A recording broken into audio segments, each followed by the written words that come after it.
você que acompanha meu canal, tudo bem? Aqui estou eu, Nelson Júnior, começando a parte 2 do curso Guitarras, Pré-Produção e Produção. E aí é importante seguirmos aquele caminho falando sobre como você tirar o seu som de guitarra nas gravações. Esse curso que tem o apoio TIAFlex, você sabe, antes de mais nada, para você ter um bom som, você precisa ter uma boa captação e você precisa ter tudo que está entre instrumento e equipamento sendo favorável.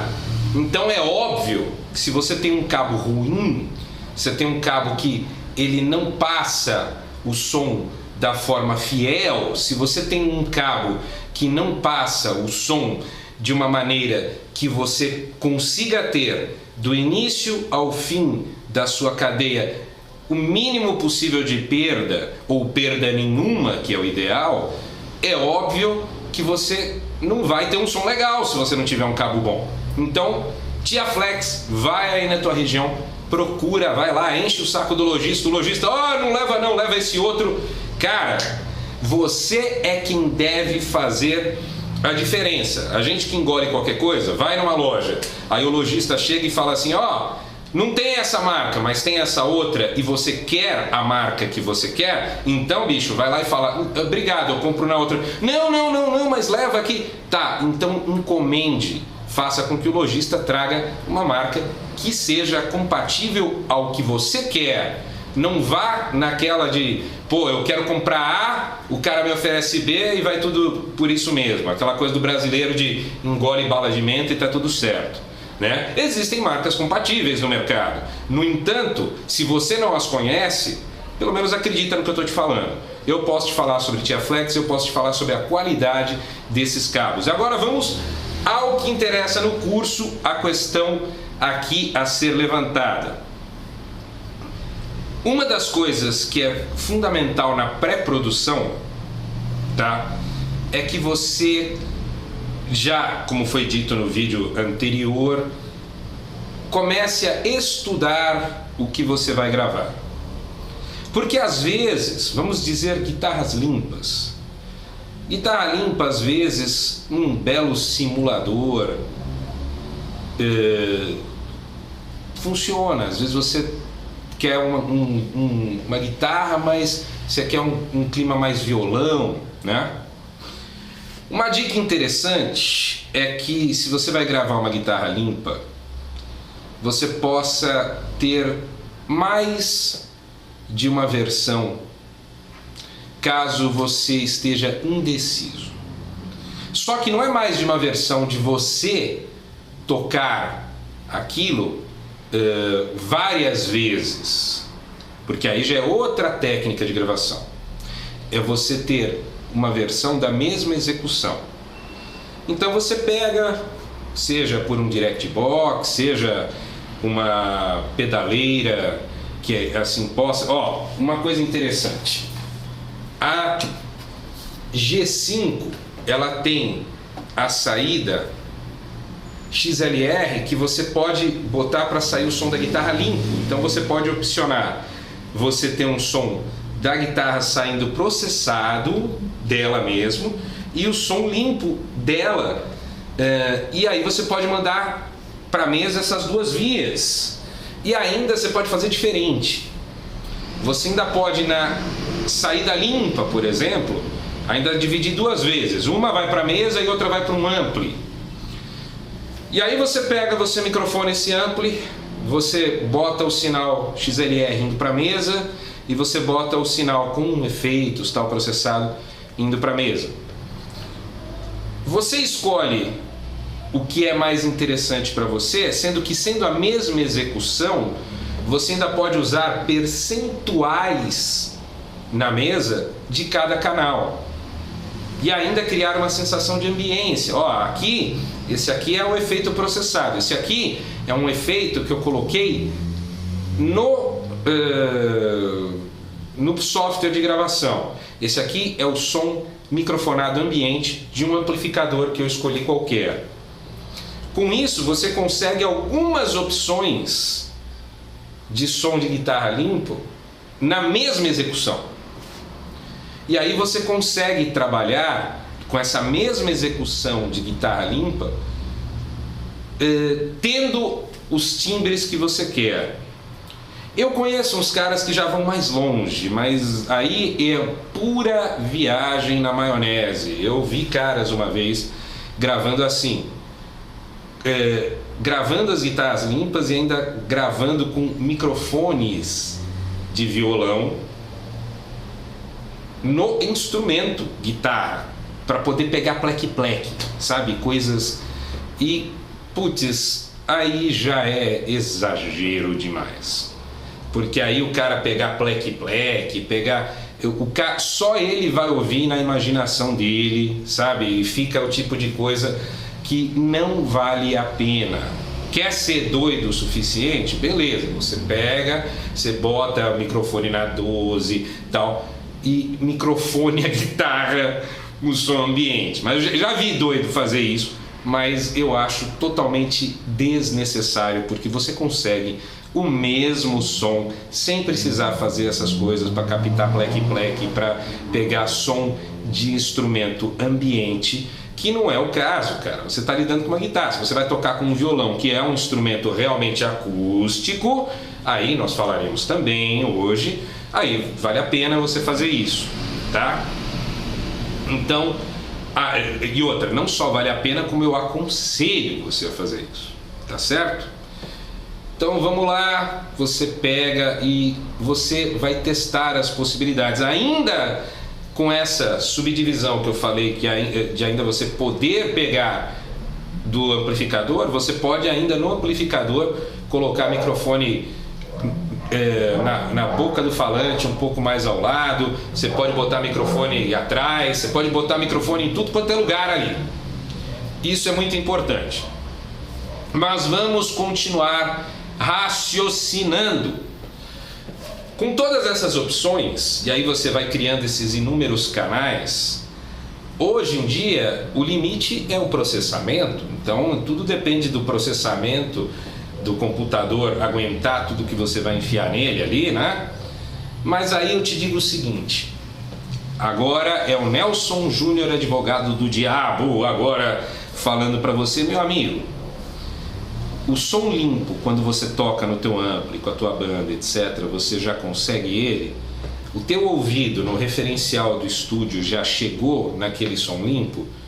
Às vezes, cara, colocar em linha e executar uma vez só e ter o som do jeito que você está acostumado, já resolve. Todas essas opções que eu dei é caso você esteja realmente querendo experimentar. Mas quanto mais você experimenta em estúdio, mais dinheiro você gasta, ok? Mais dinheiro vai, mais coisas vão, tá? Então eu inclusive aconselho o seguinte: como é que funciona o negócio dos takes?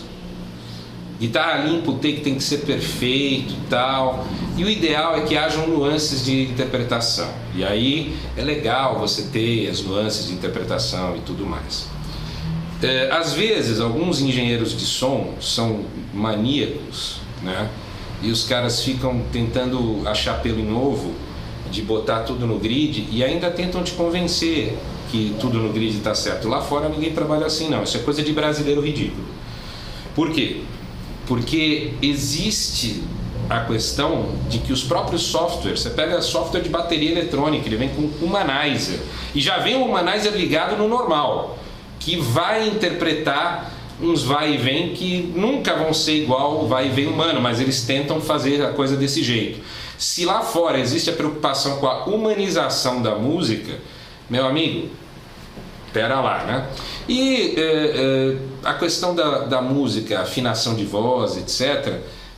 Olha, quando você trabalha com instrumentos muito eletrônicos, que a afinação ela é 100%, vale a pena você ter aquele 100% de afinação na voz. Então essas músicas eletrônicas, essas coisas aí que vale a pena, entendeu? Mas quando você vai lidar com guitarra que não é 100%, se você tiver um vocalista que fique todo cheio das coisas, dos autotune, dos melodyne, etc, etc, etc, e não vai consertar uma coisa ou outra, bicho, aí você explica para ele o seguinte, que nem o acorde da guitarra é 100%, e porque quanto mais artificial fica a gravação de voz, mais ela entrega a diferença com guitarra, com baixo, porque fica parecendo um teclado, bicho, entendeu? Então, não é isso, né? Existem diferenças, e é legal, cara,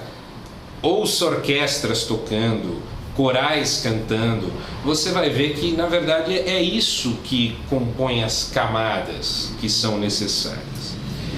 Agora você vai começar a produção, você vai gravar, e você, nessas guitarras limpas, uma vez que você já sabe, etc., execute várias vezes em casa, vai lá e tenta fazer com toda a nuance, com tudo, e na hora que o engenheiro de som for editar, se tudo é gente tocando, você vai notar nuances de interpretação. Se depois ele começar a editar demais, cara, ele vai tirar essas nuances de interpretação. Portanto, existem limites. A edição é legal. A edição, quando se trata de som e tudo mais, é bacana. Por quê? Porque às vezes você consegue pegar um bumbo e deixar ele de um jeito que seria impossível só acrescentando um compressorzinho. Esse tipo de coisa é legal, sabe?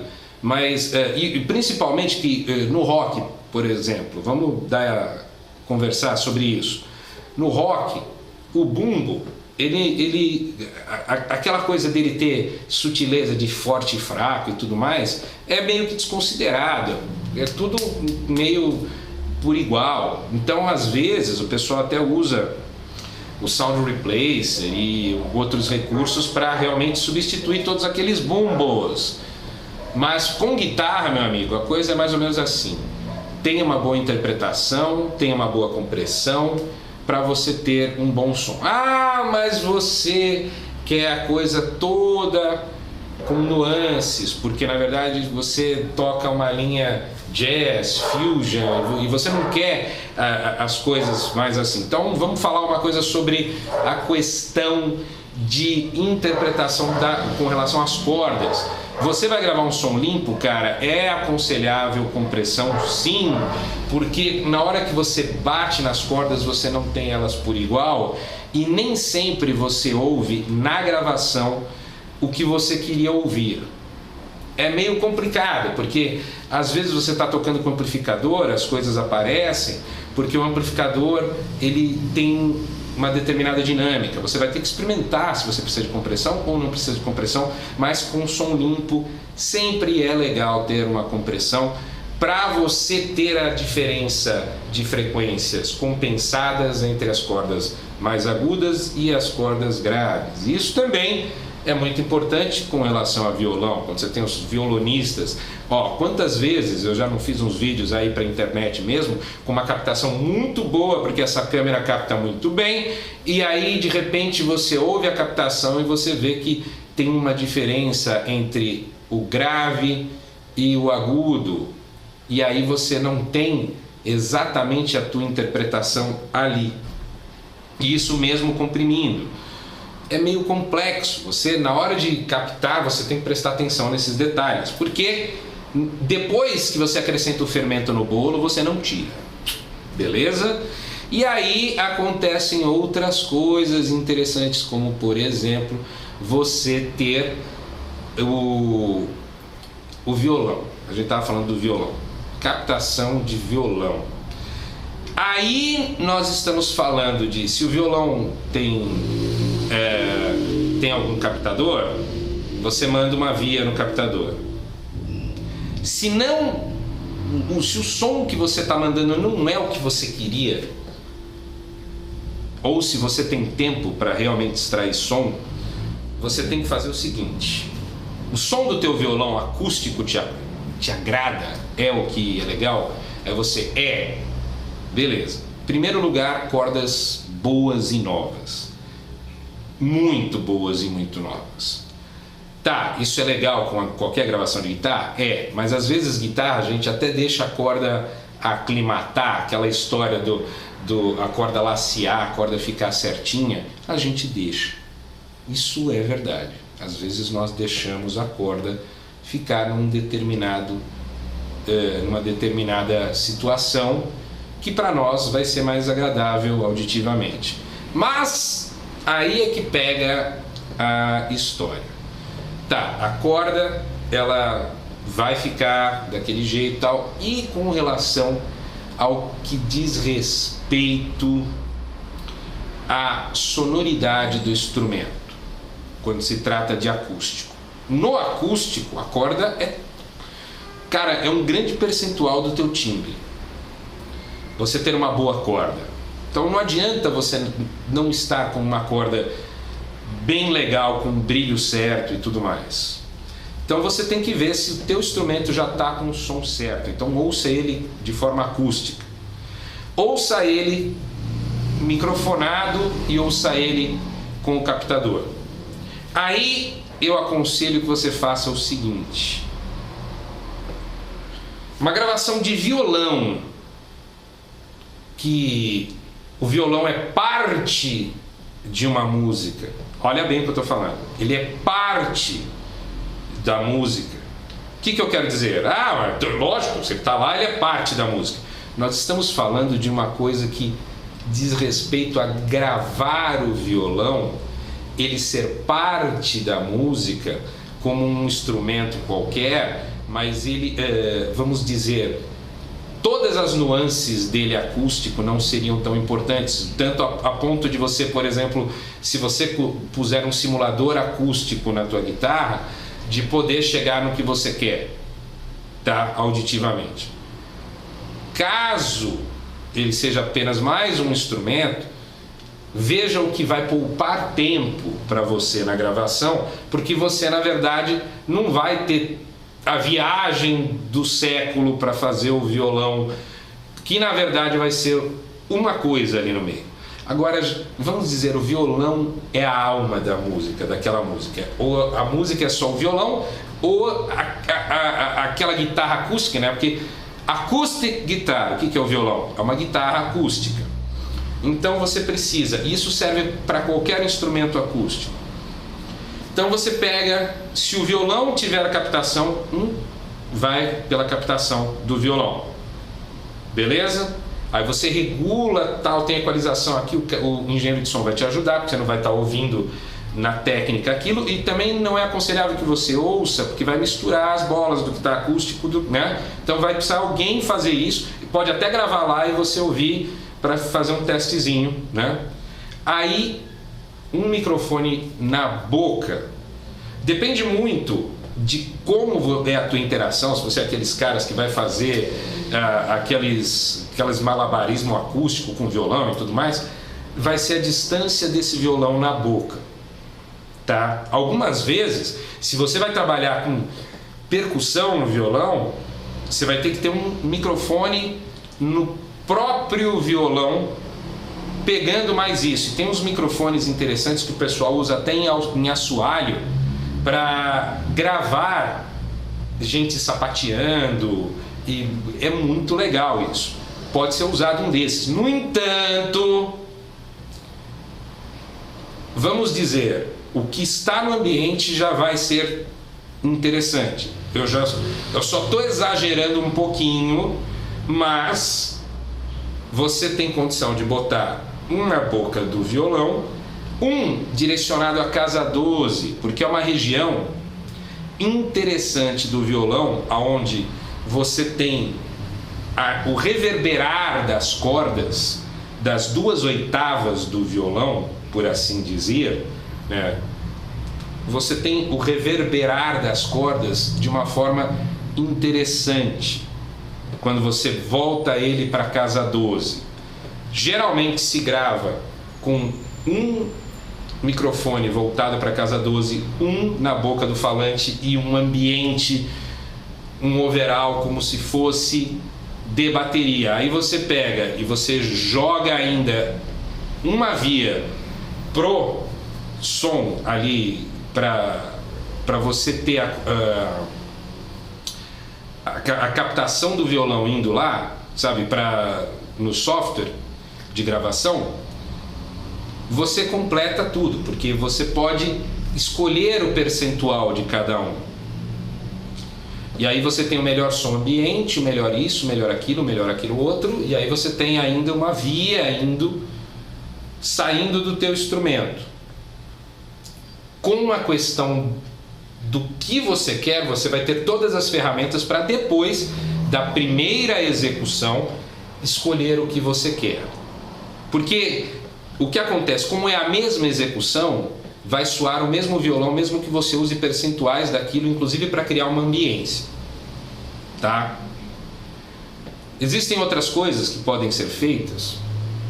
Sim, você pode sair viajando na maionese, mas essa que eu falei, ela é bem legal, tá bom? Eu procurei ser didático, se tem alguém aí que está assistindo esse vídeo e é excessivamente técnico, vai começar, não, mas ele não falou da Casa 12 pegando não sei quantos racks. Cara, para, isso aqui é um vídeo. Se você está assistindo um curso de como aprender a gravar para encher o saco dos outros, cara, vá plantar batata. O que eu estou explicando aqui é exatamente para quem nunca gravou na vida. E eu, com 31 anos de carreira hoje, 44 de idade, 31 anos de carreira, eu quero ajudar as pessoas a fazerem a coisa certa. Vamos agora falar sobre mais um detalhe sobre esse tipo de gravação de guitarras. Quando você vai trabalhar com ela crunch, olha, dando uma sujadinha, nós temos algumas opções.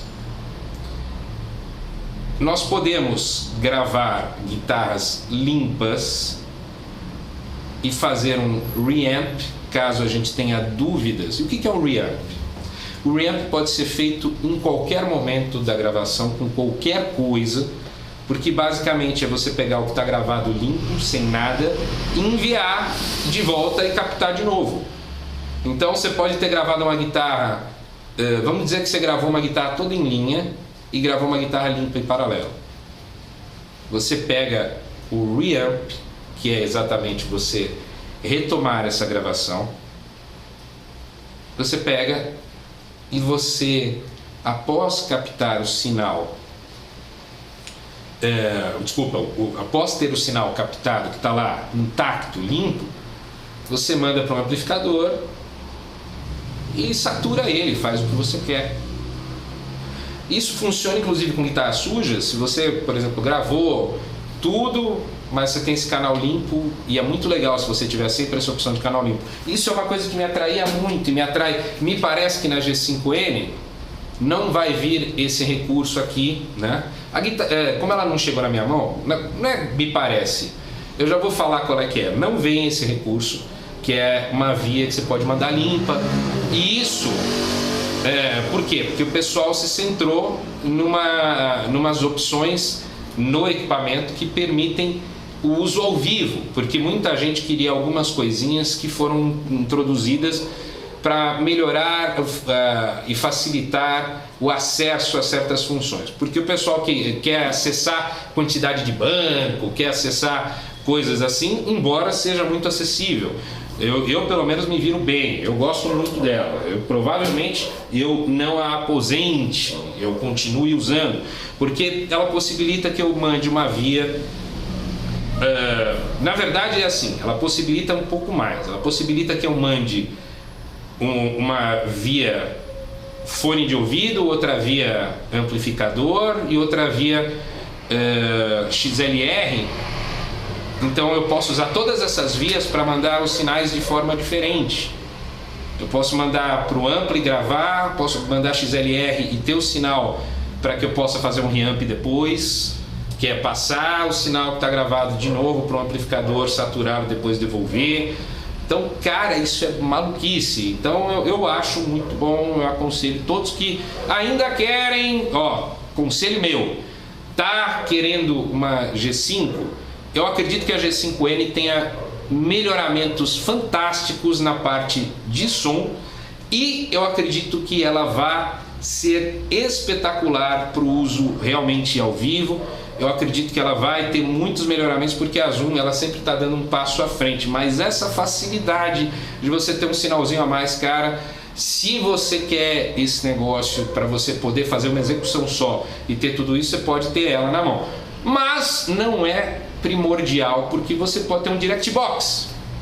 E o seu Direct Box você pega, se você tem um Direct Box ou adquire um Direct Box, vamos dizer que você fala, pô, mas eu estou mais afim de pegar agora, dando um exemplo, eu estou falando da G5, mas eu podia estar falando com N equipamentos. Pô, eu quero a G5N porque ela vai ter essa facilidade de eu acessar mais bancos ao vivo e tal, papapá, pipipi, papapá, beleza. Ou aquela facilidade de você já cair mais fácil no modo manual, isso ela vai ter. E aí o que acontece? Você quer trabalhar com esse Direct Box, cara, compra um Direct Box e aí você faz assim, da tua guitarra você vai mandar um sinal para gravar e aí você vai para pedaleira, porque aquele sinal limpo da tua execução vai estar, não é o que vai ser ouvido ali, mas ele vai estar lá de backup para que você tenha aquela tua execução inteirinha, a execução sem a distorção, sem nada, que quando puser a distorção vai ser exatamente igual à execução que você vai estar gravando processado. Para um tipo de gravação que você vai se permitir frescuras, beleza. Agora, se você já é experiente, eu estou falando tudo isso para o cara que quer gastar tempo e tudo mais. Agora, você já é experiente e sabe tirar som, você já tem na tua casa um monitoramento legal e tudo mais, sabe o que você faz, velho? Você tira o teu som já direto. Você pode se dar o luxo de o que eu quero ouvir é isso, e você já ir direto para os finalmente, e aí poupa-se todo esse negócio. Mas é interessante que eu dê essas opções todas como mais maneiras para você gravar. E aí vem mais uma técnica, que é uma técnica de gravação, que é você fazer várias camadas da mesma coisa. O que é importante? Que você tenha a mesma execução, mas você execute de novo. Porque vai sempre dar diferença, porque você é um ser humano e você nunca vai executar e dar diferenças de frequências, de tempo, de tudo que você pode imaginar vai dar diferença com a tua execução de novo.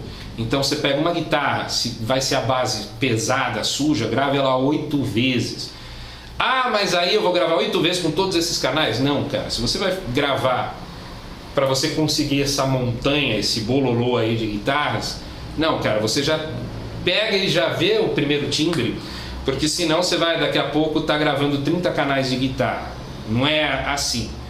Você pega o som de guitarra do jeito que você quer, aí já é uma outra técnica. Você vai gravar em linha, você vai pegar e vai procurar o som em linha do jeito que você quer. Vai gravar do amplo, vai procurar o som do amplo que você quer. Aí você vai gravar uma pista com o som que você quer. No mesmo dia, para você ter a mesma vibe, para você estar na mesma... Você pega e você grava de novo a outra base. E aí, no mesmo dia, você grava a outra base. E aí você vai botando a mesma execução em vários canais. Quando soma tudo, vira uma parede sonora. Isso é legal principalmente para gravar metal. Quando você vai gravar algum som limpo, às vezes essa massa cria uma sensação de coros não muito interessante. Às vezes você precisa de uma execução boa de som limpo, mas é uma experiência a se ter. Uma outra coisa legal é você gravar umas guitarras bobas. O que é isso? Eu estou falando todas essas guitarras abrindo estéreo e tal, e às vezes existem certas guitarras que você pode criar uma coisa que você não necessariamente faz ao vivo, mas vai aumentar o peso. Vamos dizer que você tem uma base meio hard rock e você tem os bordões, e aí você grava uma guitarra só fazendo os bordões. e fazendo eles de uma forma mais seca, mais martelada. E isso faz com que você multiplique a gordura do negócio. É bem legal, tá? Mais uma opção também de você gravar essas guitarras bobas, por assim dizer, é você criar outras linhas que conversem com a linha principal. Tudo isso, aonde que você vai fazer? Você vai fazer quando você estiver em casa gravando experiências, caso você tenha um software para fazer essas experiências, ou caso você esteja gravando num estúdio, leve o LR para tua casa, grave e vai experimentando essas guitarras novas. Geralmente quem tem visão para essas guitarras é o produtor. Quem tem visão para todo esse processo é o produtor. O produtor sabe o que fazer com todo esse processo. Tá cheio de cara, meu, que puta, ele não sabe nem como começar a produzir. Olha, o que tem me assustado na internet, e na verdade não é na internet, isso já começou antes, né? Tem um monte de gente que se diz produtor musical e ninguém questiona. Você fala, mas que discos você produziu? Não é que o cara não precisa produzir disco de ninguém famoso, não é isso. O mercado tá aí cheio de gente cujas produções são produções medianas, mas é que você precisa ter, pelo menos, feito alguma coisa que não seja o disco da tua banda, né, velho? Porque você falar que você é produtor, que você produziu só o disco da tua banda, é no mínimo ridículo, né? Porque você, para ser produtor, você tem que ter feito um trabalho um pouco mais amplo do que isso, sabe? Não é você ter ficado em casa, ter feito qualquer coisa e aí mentido. O cara vai falar assim, não, faço trilha sonora de game, aí o outro cara vai falar, não, eu faço... E eu não entendo porque é mentira, porque o que acontece? Os caras, às vezes, na verdade, não migram para o mundo real e ficam criando pataquadas virtuais. E aí, no mundo real, a gente olha, porque a gente sabe quem são os caras que trabalham no meio de produção musical, a gente sabe quem faz arranjo. É um mercado que aqui no Brasil, ele é bem regional, tá? Então, por exemplo, todo o estado de São Paulo, a gente sabe quem é que está trabalhando aqui, tem um cara da Bahia, nós não conhecemos todo mundo de todas as regiões, mas com 2 ligações ou 2 e-mails você sabe se o cara trabalha ou não. Aí, o que acontece? Eu vejo gente seguindo palpites de pessoas que não estão qualificadas porque nunca fizeram nada no mercado. E como as pessoas não sabem como funciona esse mundo, ainda seguem e falam, nossa, que do caramba. Cara, você que está aí, vá e experimente levantar a ficha daquele que será o teu produtor, ou aquele que você pensa que é produtor, ou aquele que você acha que entende de produção musical. Por quê? Porque somente assim você sabe, olha, o cara já trabalha faz tempo, ele não tem nenhum disco de ouro aí, tá, mas ele trabalha faz tempo nisso. Né? Porque tem gente, cara, que chega num cúmulo, eu acho que isso chega a ser doença. O cara tem que falar que produziu, ele tem que falar que ele é músico profissional. E, cara, tem gente na internet que compra inscritos. Eu sei que foge um pouco do nosso assunto, mas é ridículo, cara. Você puxa lá o gráfico do cara, o cara tem um puta de um pico assim, né? Tipo, ele não tinha inscrito nenhum, aí depois o cara tem certinho o número X de inscritos por dia, sabe? É um tipo de coisa ridícula. Mas, por que é ridículo? Porque o cara mesmo não sabe o quanto ele está avançando na vida dele, né? Por quê? Porque esse negócio da internet criou esse monte de pseudo-especialistas. Gente que é palpiteira, mas não sabe o que é. Então, para você, se você está ouvindo muita gente, tendo muita informação e você, na verdade, não sabe nada, contrata um produtor, cara. Mas contrata um produtor que sabe o que está fazendo. Pega, ouve lá, você pode me mostrar as últimas coisas que você fez? Você pode me mostrar algumas coisas que você fez? Você pode até chegar e dar oportunidade pro cara, falar assim, deixa eu ouvir, você só fez sua banda? Então deixa eu ouvir a sua banda. Compreendeu? Você pode dar oportunidade pro cara, mas ouça várias possibilidades, porque, você está pagando para alguém tomar decisões de como que vai ser captado, de como... Fica muito complicado se você cair no engodo da internet. Olha, por isso também é legal fazer cursos. sabe? O Rodrigo Itaboraí tem cursos lá de Pro Tools, eu acho legal. Tem outros cursos aí de internet, são muito bacanas, curso de home studio, né? Tem uns que são gratuitos, né? Acompanha lá o Bruno Mello, que tem feito o diário lá das gravações dele, vira e mexe, ele sempre mostra alguma coisa, e ele tem uma concepção bem interessante de como ele está fazendo, porque ele está fazendo a pré-produção deles, para mim, já poderia ser a produção, sabe? Porque eu particularmente, eu sou favorável a um processo mais rápido para que a banda não enjoe das músicas. Opa, peraí que eu vou chegar nesse ponto. Eu já tive na minha vida processos extremamente demorados e dolorosos de gravação.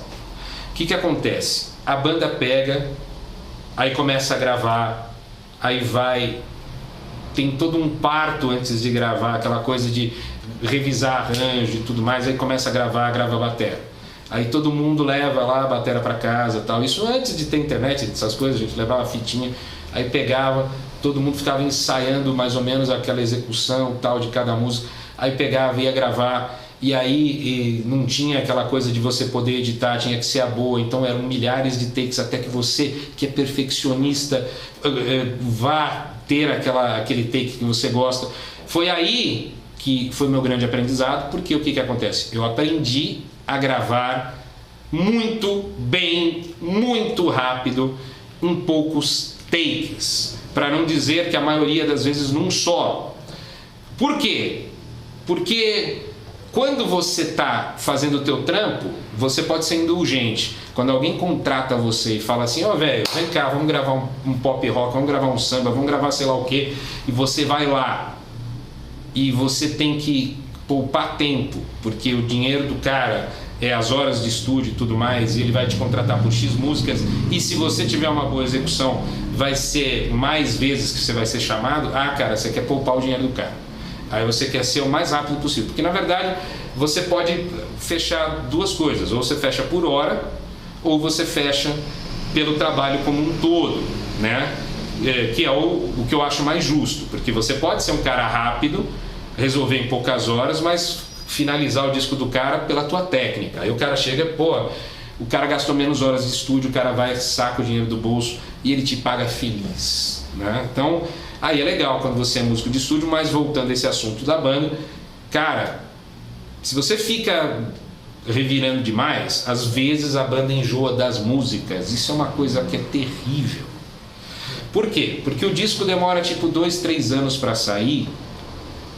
Vamos dizer, não é que demora 2, 3 anos para sair, mas demora 2, 3 anos desde o momento que começa o processo de composição. A banda faz alguns shows, etc. Aí vai sair o álbum, cara. E aí a banda tá entrosada e tal, vai sair todo aquele tempo. A banda tá tocando aquelas músicas e só pensa naquelas músicas. Quando o público recebe aquelas músicas com aquela empolgação, que é aquele puta som, a banda já não aguenta mais tocá-las. A banda já tá assim, puta que pariu, eu não aguento mais isso. Às vezes é legal você ter um produtor para tomar as decisões quando a banda já tá de saco cheio. Então é assim, na verdade o produtor, a figura do produtor musical, até para aqueles caras que são produtores, é interessante para o cara poder desencanar e deixar o trabalho dele sair. Compreende? O trabalho dele, ele só precisa se preocupar em tocar e ele não precisa ficar, olha, deixa eu ouvir, e o cara ficar prestando atenção naquelas coisas. Ele pode ser um coprodutor interessante, se ele tiver com saco de acompanhar, mas cara, a gente cansa mesmo, é uma coisa que é legal falar. E visto esse negócio de diário de banda, de acompanhar o quanto não é fácil, um dos discos que eu estou mais esperando realmente é esse disco do Arcariot do Bruno Mello. E que seja dito, porque ele manja muito do que ele está fazendo, dos arranjos e tudo mais. E ele tem demonstrado isso, né?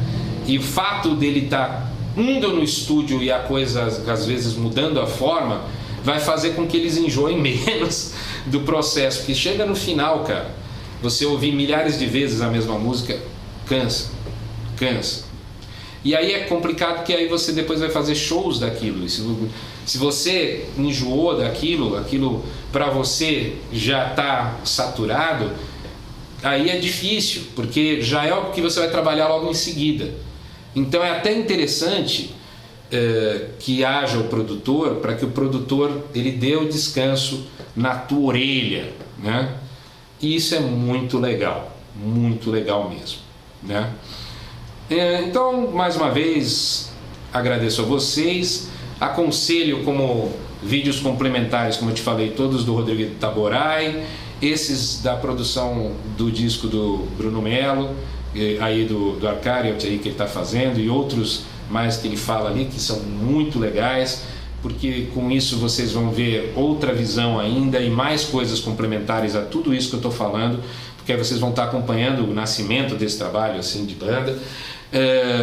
Os vídeos de home studio que aí já são tradicionais na internet, tem aqueles do Roberto Toral, que eu acho muito legais, essas dicas todas, dicas de equipamento e tal, tudo isso é válido, sim, é válido, mas se você não souber o que você está fazendo, cara, aí o valor se perde. Então, aí está a segunda parte desse curso, pré-produção e produção, já falando disso, e volto a dizer, não vou falar de software, não vou. Por quê? Já tem curso na internet falando disso, eu estou falando de coisas que realmente ninguém está falando, tá bom? Assim, espero que vocês tenham as melhores gravações possíveis e não fiquem de saco cheio de si mesmos. Tchau, tchau.